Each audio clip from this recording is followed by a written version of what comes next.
Hi, this is Dina for Splitcoaststampers. In this tutorial, I'll show you a pop-up card that is perfect for displaying multiple sentiment strips inside.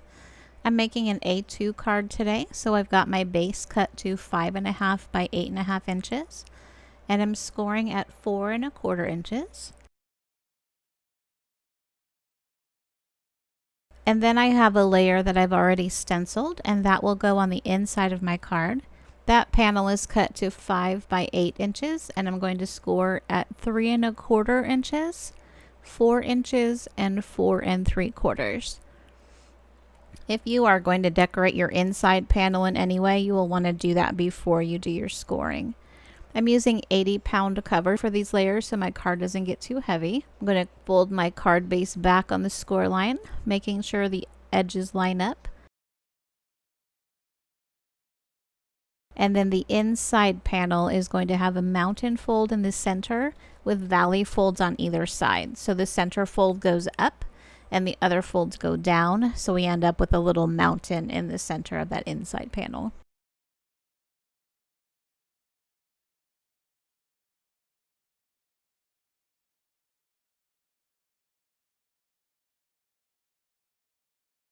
To put the card together, we're going to line up the center score lines of both panels and then glue down one side of the inside panel at a time. And the important thing in this step is to keep the center lines lined up and keep the glue outside of the score lines. I got myself a little out of line there, so I'm going to line the panel back up before I glue the right side down.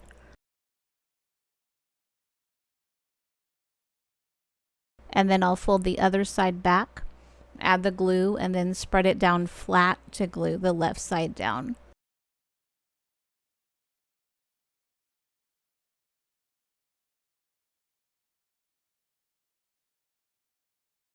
So here you can see how the inner panel folds up and how it will sit inside there when you fold the card flat.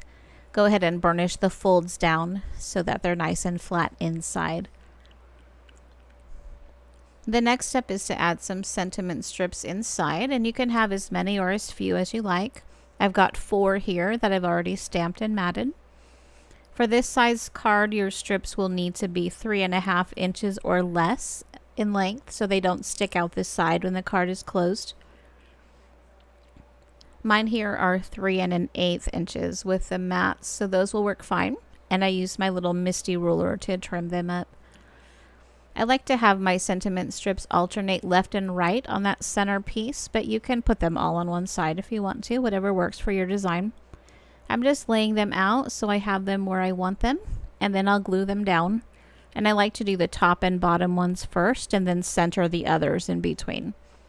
When you glue, you don't want the glue to go past the center fold, so don't go past 3/4 inch. And you'll glue those onto the sides of the mountain there in the center right next to the fold. And don't go over those fold lines or your card won't be able to close, or your strips will get bent up when you do close your card.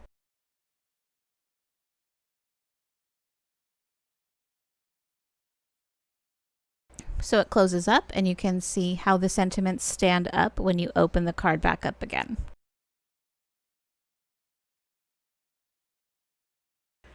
I've got a panel for the front. I actually stenciled the front and inside panels together, and I have a separate video for that process on my personal channel, so if you'd like to see how that all went together, I will make sure that you can find the link. I'm having a lot of fun with these scenic stencil sets. I stamped my sentiment on tracing paper and folded that around my panel so I didn't have to worry about glue, and then I added a few little enamel dots for my puffer fish. You can click over to the photo tutorial for instructions on making this pop up in different sizes. And once you're there, click over to the gallery for more ideas and inspiration. Thank you so much for watching.